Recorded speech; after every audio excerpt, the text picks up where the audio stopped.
Hey everybody, this is Tana with Proverbial Homemaker, and today we are going to be talking about middle school science.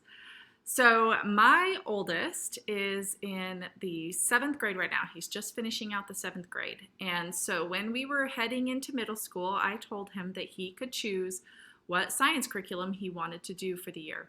You know, as my kids get older, I like to give them more and more input into their course of study and the materials they're going to use. As much as possible, it really helps them to take ownership of their education. And plus, I want them to enjoy it and have fun and follow their interests. So what I did was I gave him several options to choose from. I kind of listened to his ideas about what he wanted to do for science, and then I gave him several options, and what he picked was Apologia General Science.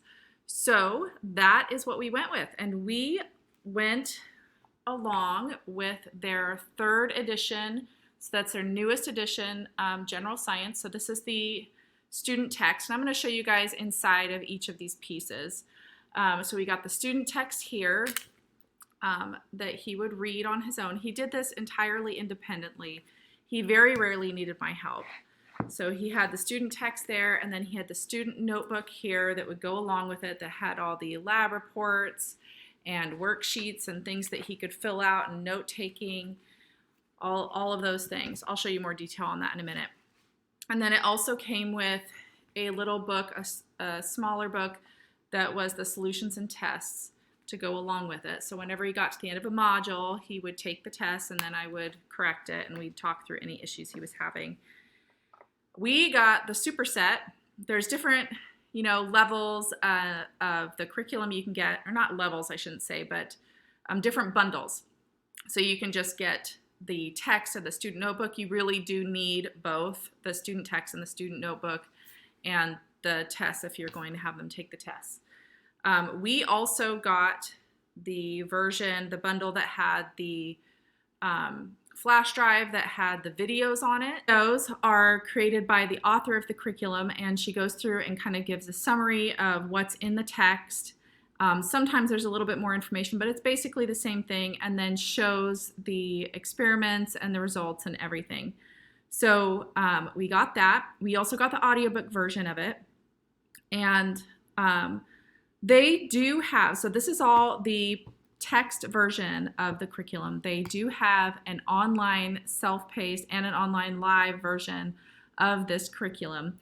I gave my son the option to do that if he wanted. I tested out. You can go, I'll leave you the link. You can go and look at what their online version of the classes are, and I thought that were really cool, but he didn't want to do the video version. He just wanted to do the reading and the text. He did like the idea of having the videos on hand, especially if the experiments didn't go well. He wanted to be able to see what they did. In the end, we did not end up using the videos and the audiobook hardly at all. He did the videos for a while, and I'll explain how he hooked that in, but he did the videos for a while, but he kind of found that he was happy with reading the text and doing the experiments and filling out the notebooks and doing the tests, and he didn't really feel like he needed more. Even when the experiment didn't go as planned, he already kind of knew what the results should have been, so he didn't feel like he needed to watch the video. So we didn't end up doing that at all. He didn't end up using the audiobook at all. It just kind of depends. I would get those two pieces in a few different scenarios still.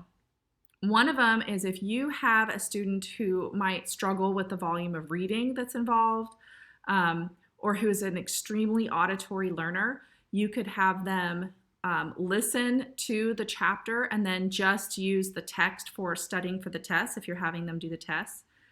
You could do it that way. I probably wouldn't just get the audio. I would get both.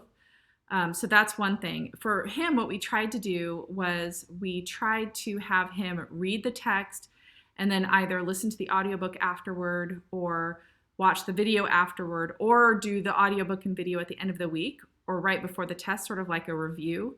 So you could do it like that. He just didn't feel like he ended up needing it.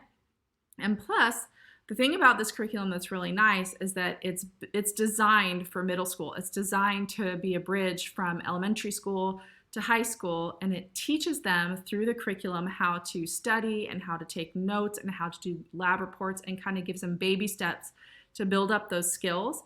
So he felt like through the studying skills and the note-taking skills that he developed, he had what he needed, and he didn't feel like he needed the review of the videos and the audiobooks at the end of the week. But it just kind of depends, you know, especially if you're like car schooling or something like that, having the audiobook could be really helpful. The videos, I think, could be really helpful, again, if you have students who are overly perfectionistic about the experiments and they're worried they're not going to get them done right or they're not going to turn out well, and that's a big problem for them. Then having the videos on hand to just show what it would have been at the end, that does help. The only downside I saw to this curriculum was fairly minor, but I'm going to tell you what it was just so you are aware.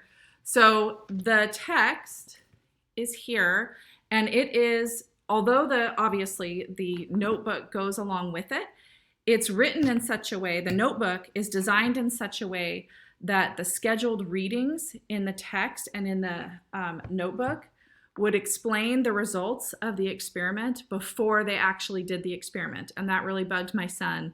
For the first few weeks, it took us a while to kind of figure out how to organize everything, especially when we were trying to hook in the audiobook or the video to adjust their schedule.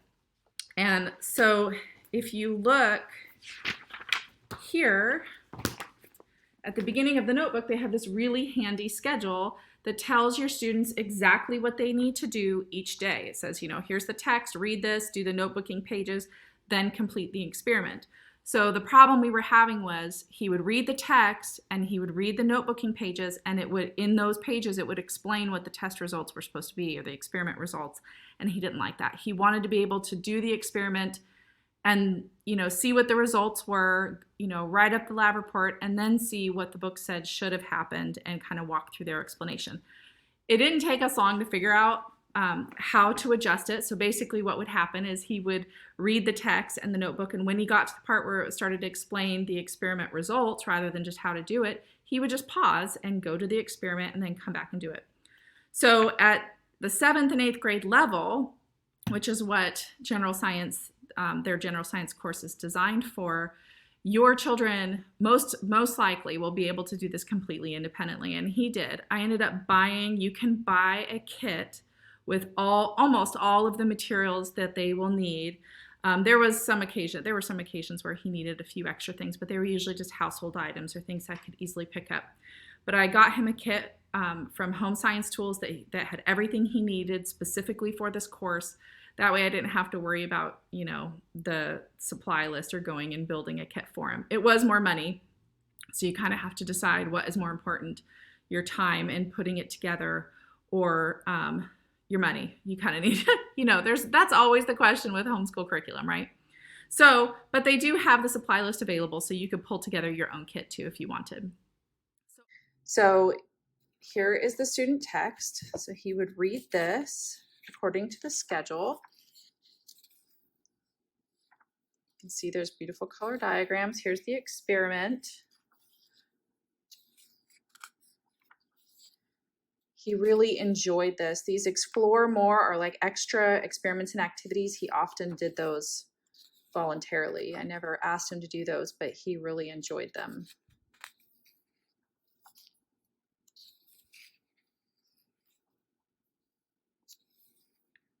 You see these on your own little pieces right here in the creation connection pieces that are throughout. Those connect to the student notebook and obviously the experiments.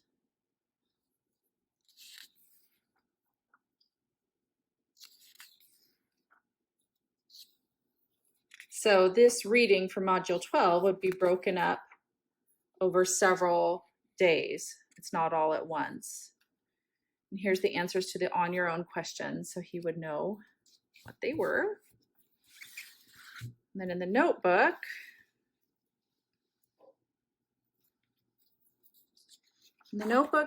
it was really his planner for the curriculum. It had, you know, each week and what to expect and what to accomplish each week. This had it set it up as a 4-day week. We just kind of did whatever was the next thing. So it would tell him to read, do his notebooking pages, complete the assignment. Some of them didn't have experiments, or complete the experiment, I should say. Some of them didn't have experiments. Usually it was one or two, more usually one, but every once in a while there would be two experiments for the week. That may have just been how we had it, how we did it, not necessarily in here because I don't see two happening for 1 week. But anyway, so he would know exactly what to accomplish. And just for accountability's sake, I would have him come show me this checklist before he got started, and then just so I knew what he was supposed to accomplish that day. And then afterward, he would show me what he actually did. All right, so I'm going to go to Module 12. It tells them in very clear instructions what to do. Here it's talking about note-taking again. So that really is a skill they build throughout the whole thing. They have diagrams to fill out. Here's the exploring more. When they did those extra activities, they could draw or put, he would often take photos of things and then just print them out and paste them in here. They would have him define terms.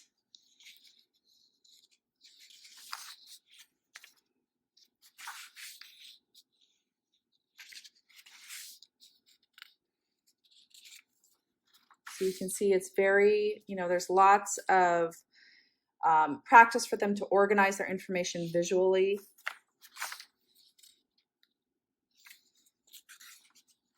And how much your child writes really depends on your kid, where they are with writing, how much they can handle. A lot of times, here's the study guide. So they would have in the schedule a time for them to study for their test, and they would go through the study guide to do that. And then back here is when they would review for the exam and take the exam and have a parent correct the exam. And that was it. That is basically what a module would look like. And then throughout the module, they would have one or two experiments. That's probably what I was thinking, was those extra experiments were those explore more, but it looks like they have one main experiment per week. So overall, this curriculum went really well. I had a concern. I was worried because he is such a hands-on kid and such a visual kid. I really worried that it was too much in terms of, he does a lot of reading too, but it was just too much in terms of just reading the text and, doing an experiment on his own and then building his lab reports and all of that stuff. I was worried it would be too dry. It did not end up being too dry at all. It was not too challenging for him. He really was able to handle this very well. It wasn't too much. And in fact, once we got over the initial hump of figuring out how to handle the experiment issue that I mentioned, once we got over that, he would come to me. He still, we're toward the end of the curriculum, and he will come to me multiple times a week, all excited, telling me all about what he just read in his science book, all about what his experiment and how it turned out. He loves the material. He's learning so much, and he's really excited about it. So I was really happy with that result. That's what I want. I want, my kids to be excited by science, to be excited by God's creation, to, for that passion for these areas that they are interested in to just be ignited, and for them to want more and more, and for them to enjoy their education. And I feel like General Science really did that for him. So we are very happy with it. And so I suggest you check it out. If you want to do middle school science for your kids, I definitely suggest checking it out. So the way this works is Apologia has their general science for 7th grade, and then physical science for 8th grade, and the physical science one can be 9th grade. But this is the one, their general science course, the 3rd edition specifically, is the one that is specifically designed, like I said, as that bridge from elementary to high school, to kind of help them to build those skills and do more rigorous science curriculum, but not kill the joy. So we're really happy with it, and I hope you will be too. Let me know if you have any questions about it, and I will leave you guys some links where you can go check out the curriculum. Thanks.